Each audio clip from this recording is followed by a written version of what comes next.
Well, we're on our way. The sale is over. Day 2 is over, and the greedy side of me said I missed a couple of pacers I really wanted. I was the underbidder on the full sister to Monty Mickey, and I was the underbidder, which honestly it didn't matter. The Monty Mickey apparently was bought back by the owner, which I don't blame them, whatever. And David Anderson and his group bought the colt I wanted, Bullfighter, at the end of the sale, which was really tough to take because I really liked them. I was trying to play my cards as close to my vest, so to speak, as I could all day. I thought we had a great day. We had a number of horses that fit well. I had a lot of people reach out to me already to want to buy into the Montserrat sister from day one. And there was no way I could possibly put that filly into any bucket other than a standalone trotting filly. Well, as the sale went on, I felt, geez, I wanted to get a couple of really good Ontario breds, and it just turned out I just couldn't get my teeth in any of the bulldogs. I was the underbidder on one or two of them. It was just tough to do, and the King of the Norths were selling well. I liked them, but not really for what they were selling for. Just seemed to me like the right one had to come up. And for those of you who have a long memory and have been with us a long time, Highland Fire and Ice, number 261, is actually coming home to roost. We broke and trained down her mother. Now, many of you might know this filly as what she actually is also, which is Highland Kismet's sister. Highland Kismet raced in the Hambletonian for Mark Etzel. Highland Kismet has taken a mark of 150-1 this year, made over $500,000, and has been, albeit a little bit problematic at times, a little fractious at times, has been an incredibly fast animal his whole life. The sister, which is the biggest update of all, Highland, Highland Starburst, thank you. Highland Starburst, on the catalog, in your iPad, when you just look, you don't hit the update button, but when you just look, Highland Starburst's got a beaten time of 54, I think, and 46,000 made, but since cataloging has made $220,000 and trotted in 51-3. It's a huge update. Now, the kicker for Highland Fire and Ice is that she's Ontario bred only. We get used to down here seeing Ontario, Kentucky, New York, Kentucky, Pennsylvania, Kentucky, everything in Kentucky, but this filly wasn't. She was bought in Harrisburg, and she was not in Kentucky early enough, so therefore she was not eligible for that residency program. She wasn't eligible.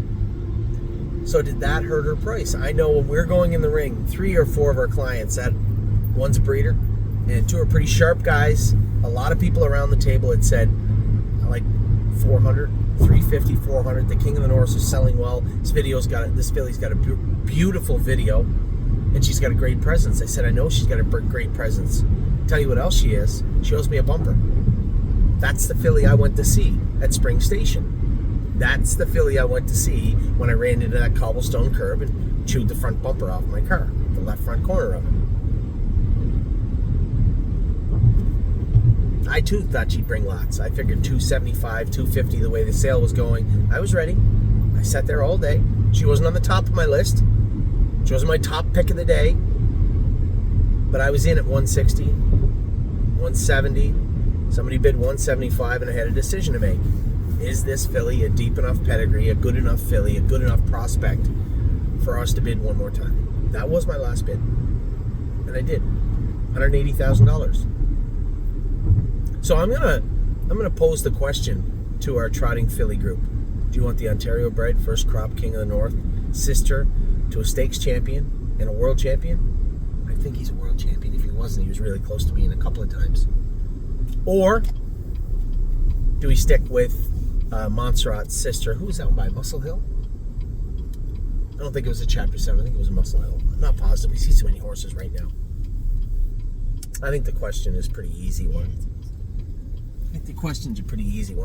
Ontario bred filly who's eligible to the Peaceful Way and the Simcoe and the Champlain and all the 2-year-old stakes and the program, or the other filly that's eligible to all of New Jersey, all of Kentucky. Not so certain that this isn't over where we're staying. Oh no, Old Chicago. We've eaten there once. This is where the this is where the other text Randy and just told me we're here now. Be there in 2 minutes. So I was happy in the regard that we got 2 heavy-duty trotting filly families. But we didn't. We got 3. Earlier on in the day, actually after Highland Fire and Ice, I wanted to look at Jujubee's sister, the gentleman that had Aunt Lily, I believe, and a couple of the other horses. This gentleman comes up to me and goes, "Hey, I'm selling Jujubee's sister later on." I said, "Yes, sir. I saw that. International money, beautiful filly. Towed out a little bit, but a beautiful filly." And as I looked at Amy, I don't think we've come across too many international money that don't tow out a little bit. Very few of them maul themselves. Very few of them interfere. Even Amy's filly, who stood like a duck, like stood like that, might have exaggerated a little bit, but not really. She didn't really hit that much either. So this is Jujubee's sister by International Money. Now there is an International Money sibling that isn't that good. 28,000 timed in 55. The other 2-year-old by Creatine and I think got injured. I don't want to say passed away. I'm not sure, but got injured. And then you have the Wishing Stone that wasn't that good, and of course Jujubee, who's a world champion time over, Dan Patch winner, 3-year-old trotting colt of the year in 2021. Just a very, very good horse. And this is a gorgeous, gigantic filly. This is a filly that is Pennsylvania and Kentucky eligible. $49,000. People just keep discounting these international monies. Thank you very much. I appreciate it. Listen, it's not like we won anything. We didn't win anything with the filly yet. There's no checks being printed at track saying, well, as soon as they show up with Jujubee's sister, I guess that's it. We're just going to give them the money. No, it's not that at all. But at the same token, pretty nice filly. Pretty nice filly for what we paid for. $49,000. So we paid a lot for one filly, and I believe was as stupid as it sounds to us everyday mortals. I think she was well worth it. And another filly, just a big, gigantic filly by International Money, who's eligible in Pennsylvania and Kentucky. We started off our day, of course, though, with one of the horses that was on my list. We did a video of this horse the day before. This is Victor Lazlo's sister. Now, I know Victor Lazlo, kind of. I know him mostly, though, because my brother Mark drove him. He raved about him as a 3-year-old. He said, if this horse can just turn that corner just a little bit, I think he's going to be a Hambletonian type. Yeah, why is it telling me to do it? Why did you turn left? I told you these things dumb. This maps is telling me go way down here, do a U-ey, and then go into the hotel, which is right there. Or we'll just turn left and go into the hotel. How's that? What is this thing doing? Is it having a stroke? There's another. Maybe this is a new road in the maps. Oh, maybe you're right. Maybe it's a new road. You're right. Maybe it is. Because it seems to me it's right here, according to the map. Am I wrong? Is it not right here? Is this not the Residence Inn? There he is, right there. Right there. Map is ridiculous. Not him sitting on the ground. He's right there. He's walking towards us. I was like, I thought you meant right there. I was like, that's not Randy. So Frolic, tactical landing, New York. Let me get it. Oh wait, that's not New York. That's New Jersey only. New Jersey only filly.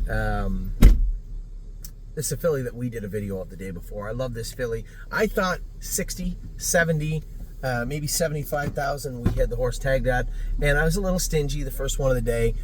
I got away with $47,000. So we bought 3 fillies today, 3 dandies. Tactical landing filly, sister to Victor Lazlo. Oh, good evening. Hello. Dr. Hutchison. How are you? Everybody hears me say Randy once in a while. Well, that is Hello. Dr. Randy Hutchison. Him and his father, Bob, also a doctor, are good clients of ours. And we're just going to talk about the King of the North, the King of the North filly on the way. We'll talk about that in a minute. Yes. So, Frolic, I liked a lot. Did you like that filly, Frolic? Love Frolic. Yeah, I love Frolic. Really too. Love Frolic. Very athletic, nice moving horse. Yeah. Exactly what you're looking for. So, we have to get put in the map here, Tony's downtown. I don't think this will recognize Tony's because I remember the last time. I have the address. Nope, it's right here. Got it. 13 minutes. Is that right? Amy's going to be upset because 13 minutes makes us late for supper, and her parents are going there first, and they don't know a whole lot of the people that are there. Does yours say 13 minutes turn left right here, honey? I don't have it on. I just was going to tell you the address. Can you pull it up on your maps? So Frolic, loved the filly. Big long legs on the filly.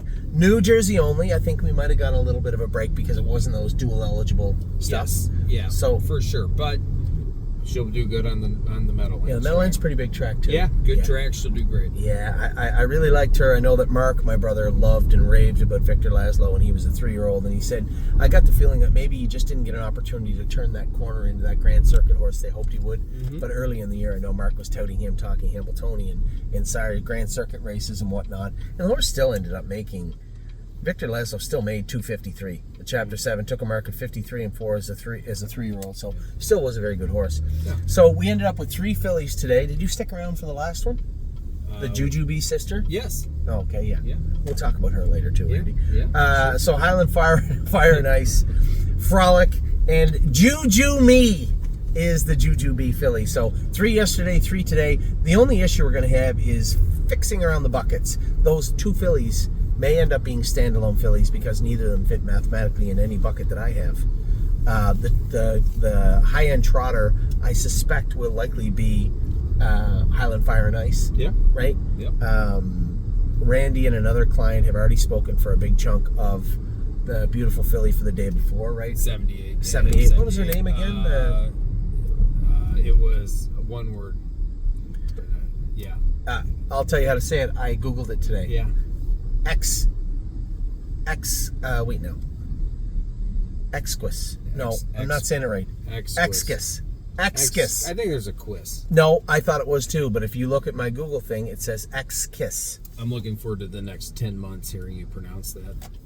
I'm gonna have to really nail it down because I've strayed away from what it was. Yeah. So Exquis will be a standalone trotter. The high-end trotter, I believe, will be Highland Fire and Ice. That's only fair. I got shut out on my favorite pacer at the end of the sale. I'm sitting there bidding. I'm bidding against Dave Maneri. I can see him over there. I get Dave Maneri, shakes his head. He's done. I look to the right. Here's David Anderson. That's like getting in a fight with the school bully. And then just as you get him beat up, turning around, and Evander Holyfield hits you with a right hook right in the face. Yeah. There is no shot. We could have been bidding till tomorrow afternoon. There was no shot I was going to beat those guys out on that filly. So, or the colt. Listen, good luck to them. I was the underbidder on the full sister to Monty Mickey. Yeah. It was so weird because I had her at 47. Yep. And I'm telling you, I turned to Steve to say we got her, and somebody bid 50.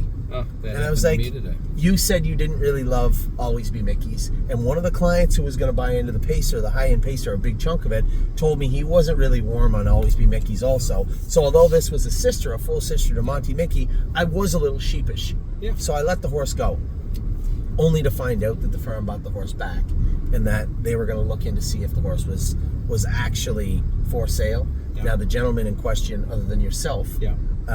had said, I'm going to sleep on it, which is the same thing I was going to do anyway, Yep. was to sleep on it. And if they do want to let the horse go at a fair price, then we would look into it. Otherwise, there are some very strong pacers selling tomorrow also. Oh, for so sure. as of our buckets go, the fillies bucket is 2 out of 3 full. We have Juju Me, Yep. and we have Frolic. Yep. The high-end trotter is going to be Highland Fire and Ice. The standalone trotter, which I bought, I called an audible, Yep. is going to be Exquis. Yep. Exquis. Yep. Exquis. Exquis. And we are going to fit the pacer into it was a beautiful pacer too. I know you don't like Mickey's, but this was a nice pacer. $32,000 on day one. His sister handled our best filly pretty easy, who was a pretty good horse. Yeah. So I have to like the horse, at least lean towards the horse for now. And quite frankly, at $32,000, Yeah. all he has to do is be a condition claimer, and we're going to be fine. Yeah, for sure. I mean, some of those horses are phenomenal. Yeah, and you had said it, and a couple of people had said it the same way you did. Yeah. It's feast or famine. They're Yeah. really good, or they're not good. Yeah. And by not good, they're condition claimers. Yes. And either path is okay for a $32,000 That's purchase. right. That's where a price like that makes sense because Exactly. there's multiple uses for a horse that costs that much, not multiple uses for a horse that costs $250. That's correct, and I guess that's well put. So we have one part of one of our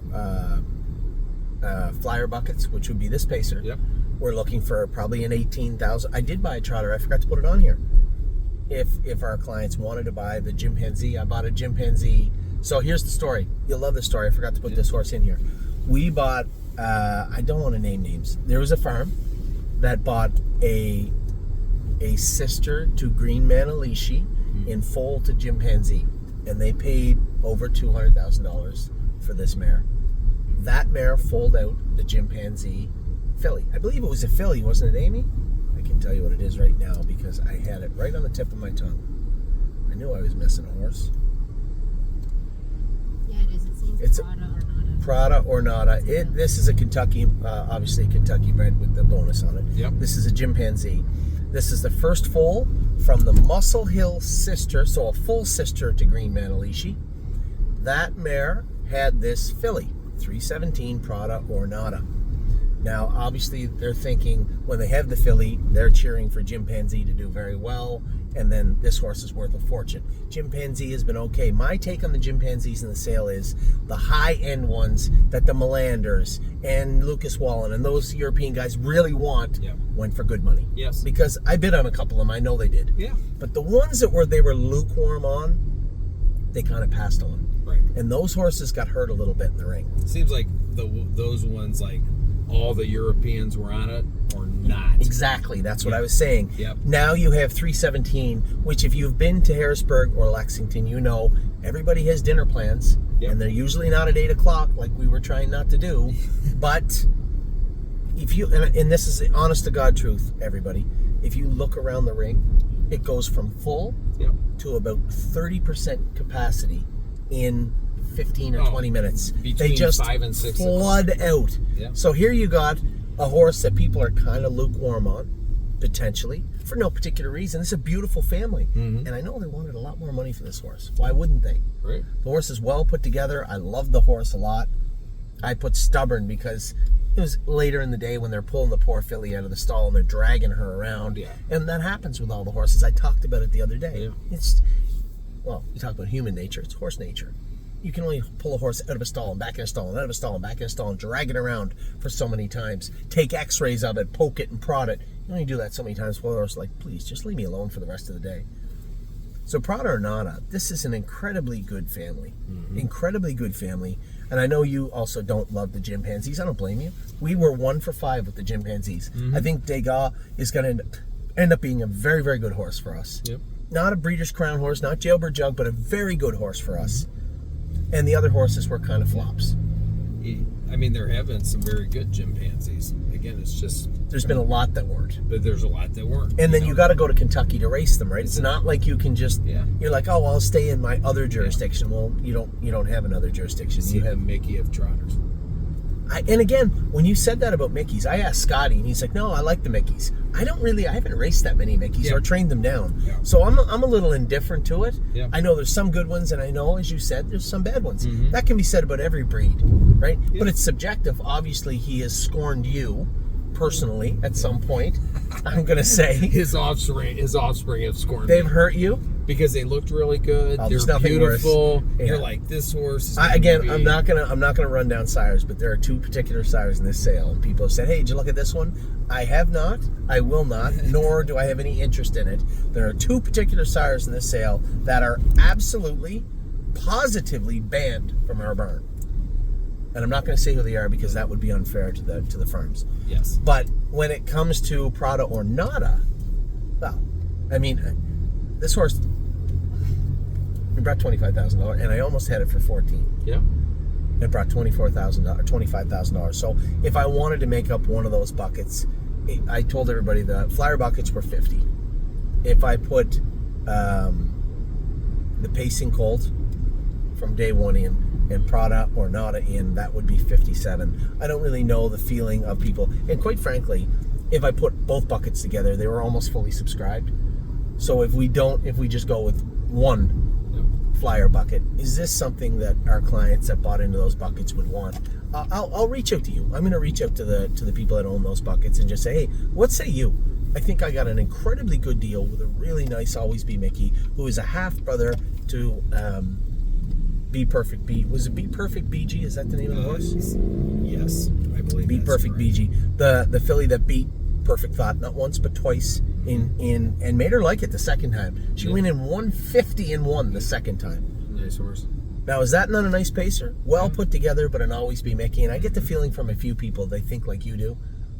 Kind of feast or famine with the Always Be Mickeys, and I'm just going to stay away. Me, I haven't had enough. I've never been burned by one, so I'm not really that worried about it. Well, and then Prada or Nada, here you have a chimpanzee, a beautiful chimpanzee filly that did fall short in the sale at the end of the day. And I'm sure the people that sold it are probably not super happy about it. This is a tough game. You know, you talk about being owners, being trainers. It's tough. Business is tough on everybody, but the breeders, man, I'm going to tell you what, it's got to be tough sometimes for them. It's like you hold their breath every time 100%. one goes in the ring, right? 100%. You go in the ring, you're like, all right, this one should bring X, and you're like, are you kidding me? Right. You know, I'm sure it feels great when you get a little bit more, but when you get beat up, it must really suck. Yeah. And it's a tough one. Well, the best thing for them then is to get with someone good that trains a horse, and then the offspring the next year maybe turns. You know, and I think that's, you know what, the biggest thing that I find the thing that I love the most is when a breeder will come up to us, and it happens because we work hard on them. Yeah. And they get to the races at a high rate. We may not have won the Breeders' Crown or Hambletonian. We will at some point. Yeah. But it's a real feather in our cap, and it is really flattering to have a breeder come up to you and say, I'm glad you got that horse because I have two coming behind, and we really want this horse to do well. Yeah. And to think that they believe that they're in the right place where that horse is going to get broke, trained down, and raced in such a manner that it will flatter the next two horses. Mm-hmm. It's a great feeling, and it's one of the proudest things that people can say to me anyway from a breeder standpoint. So we have bought, I think Steve was right, I think that's 7, isn't it? What do you want me to do, bud? You're going to honk at me when there's a car blocking the road. People are so stupid sometimes. So we got, let me just give you a quick recap. Recap it. We have the Wallner brother out of Ariana G. We have Excus, who is the Muscle Hill sister to Montserrat. Yep. We have Deadline, who is the Always Be Mickey brother to Be Perfect BG. We have Frolic, who is the Tactical Landing sister to Victor Lazlo. We have Highland Fire and Ice, that's Highland Kismet. And what's the other horse's name, Amy? Amy. It's a Highland. Highland Star